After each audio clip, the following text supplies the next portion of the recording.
Have you ever wondered what's north of the Scottish mountains? Well, it's this, the largest piece of blanket bog on the planet, one of Britain's wildest landscapes.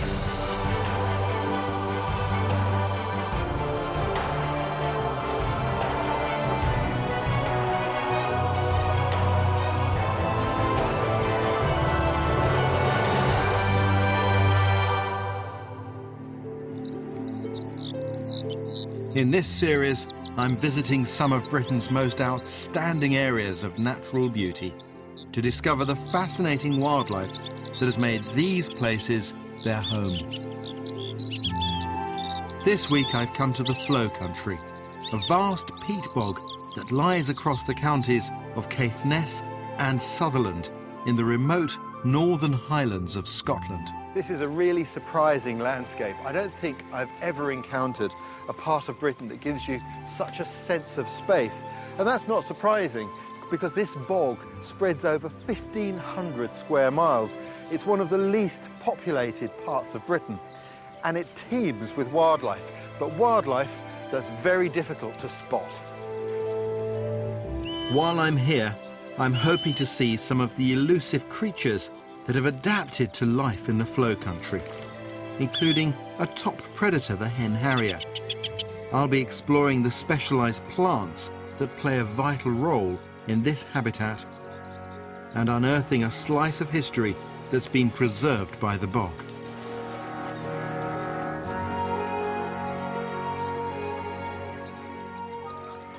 I'm taking full advantage of this dry ground to stop and look out across the land here. It may not look like it, but this ground in front of me is solid bog. It's nearly 100% water. In fact, when the Vikings came here, they called it the Flow, the land where water holds sway. It's well named.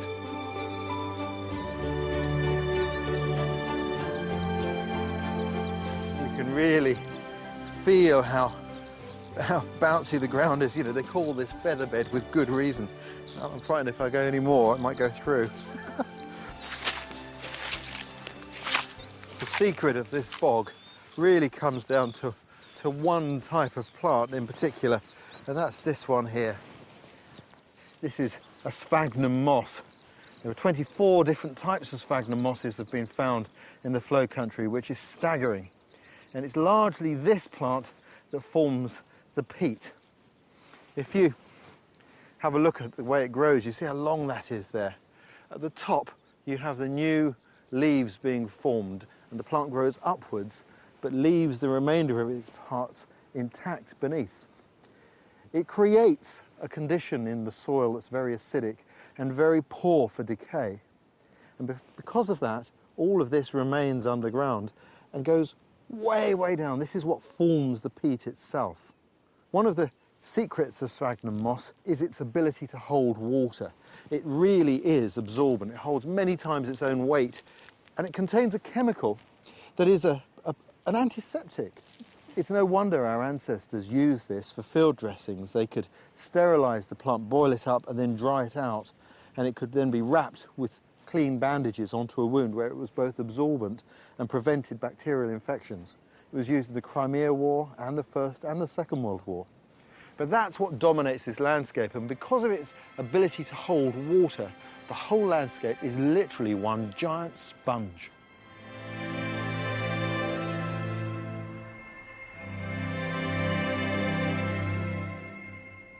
As you would expect in an environment as poor as this one, in terms of nutrients, the plants have to fend for themselves, like this sundew, and that has these globules of adhesive on the end of these little spikes here that trap insects, which the plant will then digest and get its nutrients from. Really quite macabre. And there's another plant that uses insects for nutrition that's even more beautiful, just over here. This is butterwort. And this plant also devours insects, and it lures them in to a sticky layer inside the leaf there, and then the leaf enfolds around the insect, and the insect is digested, and later on the leaf opens and the dried up, shriveled carcass blows away. It's amazing to think this area has looked like this for about 8,000 years. The dark bog riddled with hundreds of watery pools stretching out beneath the vast dome of Sutherland's sky. Its critics call it monotonous, but for me, this landscape has a primeval beauty. I'm meeting Professor Des Thompson from Scottish Natural Heritage to learn more about this unique and delicately balanced ecosystem. So Desmond, one of the things that I really want to try and get a handle on is how this ecosystem works. Well, it's peat. It's essentially like a compost heap in reverse. There's no decomposition here. It's just year upon year build-up of peat. These sphagnum, these lovely bog mosses and other plants building up to give us this amazing depth, and that's just a metre way down below that. You know, the bottom of that walking stick there, we're probably at 2,000 years ago. So between the bottom and the top, that's 2,000 years worth of growth. It's astonishing. And of course, you can go much deeper. So how does that come to support such a diverse abundance of wildlife? It's the mosses in combination with these pools. Everywhere we look here, there are these pool complexes, and if you look at them carefully, you've got zones. It's almost like being in the seashore. Below the water level and above the water level, different plants. And it's hooching with invertebrates. And for the birds, for the wading birds, birds like lapwing, which lots of people know, dunlin, greenshank, golden plover, that's just a bountiful supply for the birds and for their chicks. So it's basically, it's the little tiny creatures that make it all work. Yeah, tiny creatures. There's some lovely orchids here as well. Yeah, I was just looking. It's the other thing, you get your eye in for the different things, don't you? You do. Then you start to see more. Water boatmen skating over. Now the light's being really kind. This floating sensation again. Yeah, especially these narrow bits. In winter, the flow country can be harsh and unforgiving, but in summer, large numbers of wading birds come here to breed and blend into the landscape. Right? Yep, I hear, but I can't see it. Good for avoiding predators, but a real challenge for bird watchers. We're in luck. Here we go. Greenshank, dunlin and golden plover. 3 together. Look at that, that's fantastic. This female golden plover is sounding an alarm call. Her large eyes help her keep a lookout for predators. I love the colouring, the gold and the black. And it's calling just that peep, peep. That's what gave it away, otherwise you'd never see it. That stay down to the chicks, seeing us. Yeah. If it goes poo, peep, it's all clear. Gorgeous bird. Isn't it beautiful?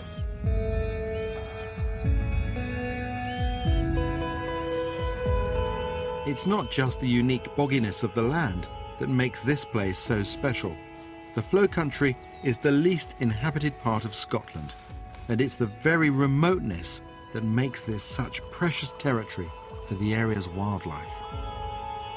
Among the smaller pools lie larger, deeper lochans that have become important breeding grounds for diving birds.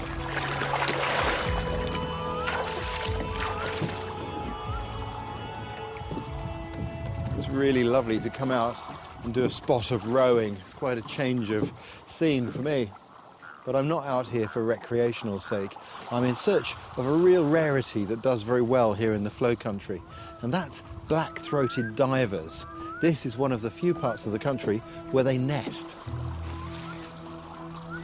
Now that peculiar looking island isn't natural, it's man-made, and it floats. It's a clever piece of conservation.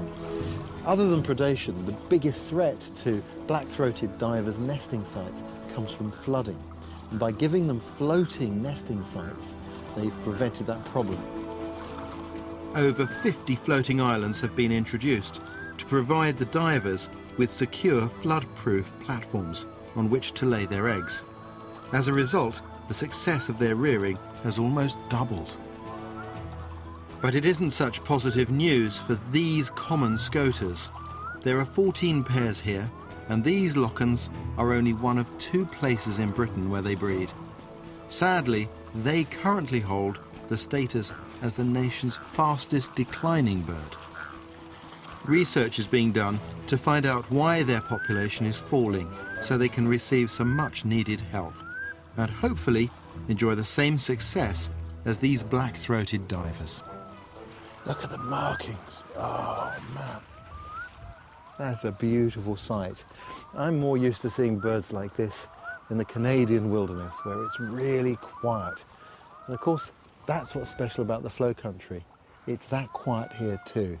It's such a beautiful, wild, peaceful place. It's lovely.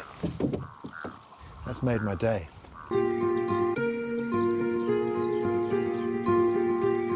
I'm in the flow country, a vast and beautiful blanket bog in North Scotland.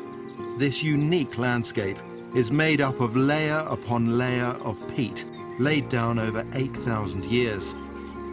Growing up to 1 millimetre each year, it's deep enough to swallow an elephant. Peat is an important carbon store, so it plays a vital role in combating climate change. And its amazing preserving qualities provide us with an archive of what's lived here in the past. This is the kind of place I'm looking for, a natural exposure of the peat. It's not something you find very easily.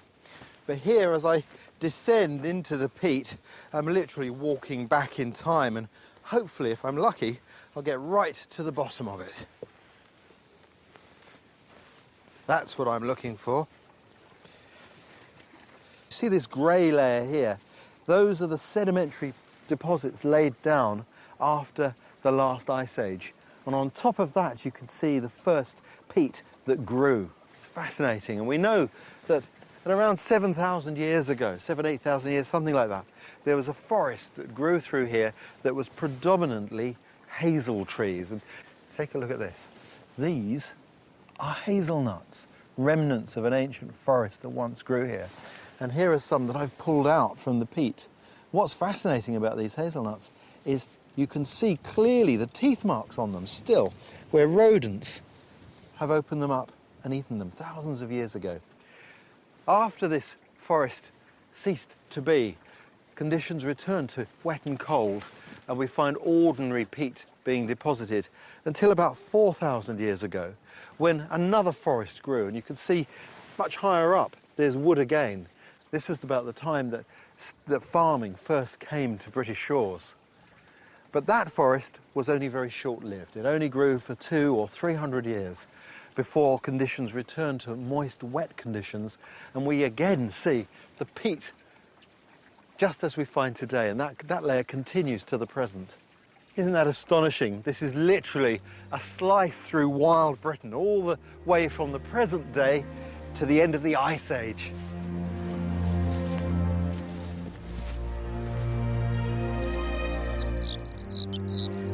This land's checkered relationship with forests continues until this day. About 30 years ago, attempts were made to plant conifers, mostly lodgepole pine, in order to create a thriving timber industry. But time has proved that in such wet ground, forestry will never be economically viable, and the presence of thick woodland has had a major influence on the native wildlife. The trees dry up the peat, contributing to its erosion and destroying precious nesting habitats for the area's bird life. But one animal that is thriving is the red deer.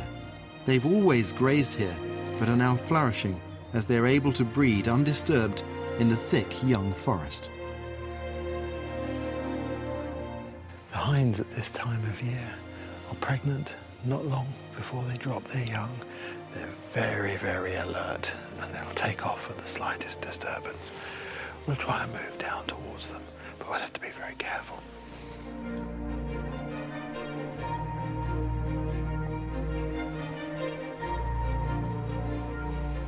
As the year develops, what you'll find is that the bigger stags start to be really close to each other, jostling each other occasionally as they test each other's strength before the oncoming rut and the battles then as the dominant males start to establish their harems.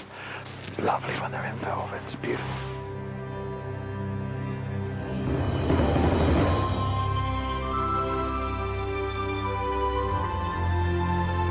About 800 red deer now live here in the Forcinard estate, an area of 19,000 acres that's owned and run by the RSPB.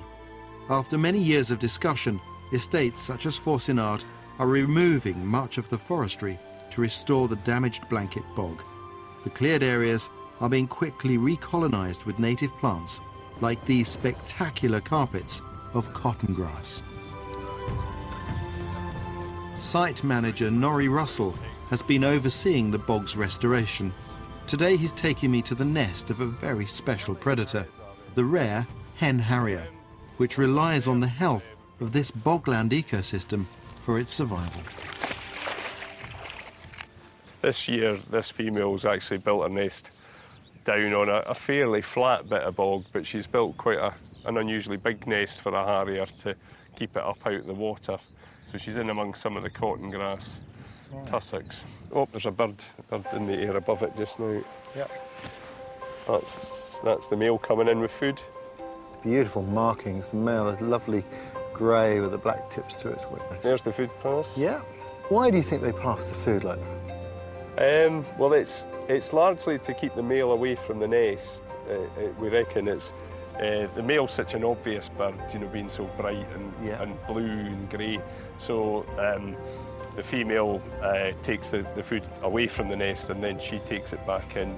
Any predator watching is going to be watching that male as he flies away. You can still see him up there now. He's still up there. The male's a much lighter bird, like many birds of prey. So at this stage, he's bringing in small food that you can feed to small chicks. So that looked like a small mammal, say. I mean, they are a beautiful bird of prey.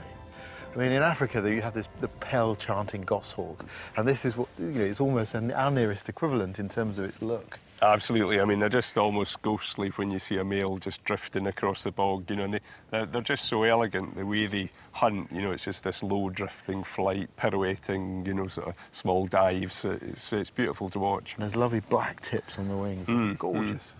I'm not sure if the female went back onto the nest yet, or whether she's maybe having a little bit of a break. Really, Lara, now.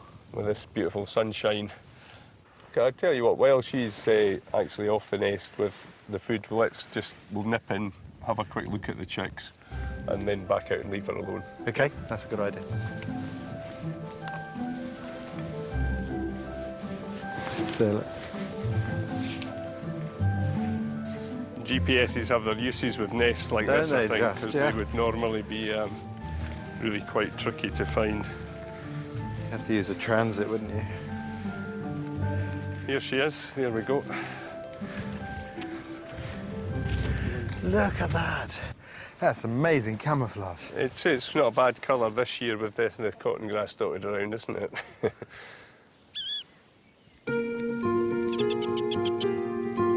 Hen harriers are protective parents. Within seconds of us approaching the nest, the female bird appears, circling crossly above us. So what have we got? We've got 4 chicks here. You can see how different they are in size. Yeah. They've all hatched at different points in time. You can see how they like to put up a show even as small birds. Whoa! All right, now she's put her food down and she's going to...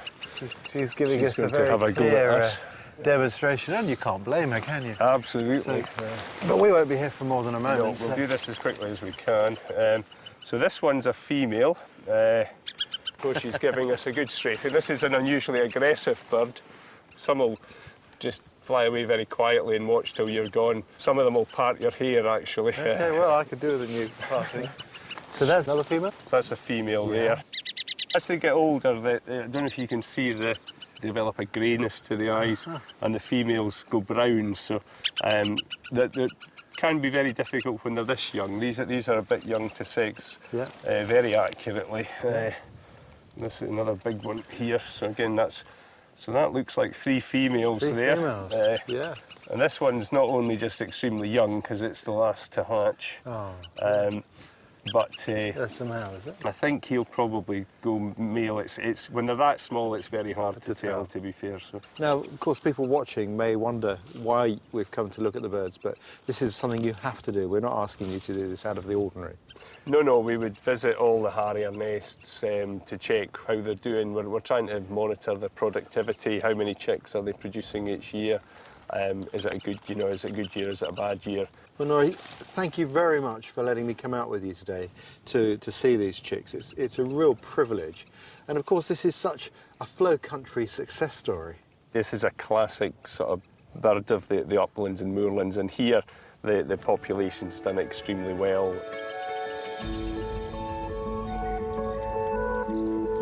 These amazing birds are testament to just how precious this habitat is. The flow country is not the easiest landscape within which to see wildlife. The terrain is difficult to explore, and the birds and mammals are well camouflaged and elusive. But it has an undeniable beauty, and thankfully, the value of this rare blanket bog is being recognized. It will take time, but this magical wild place will soon be restored and preserved for many future generations to enjoy.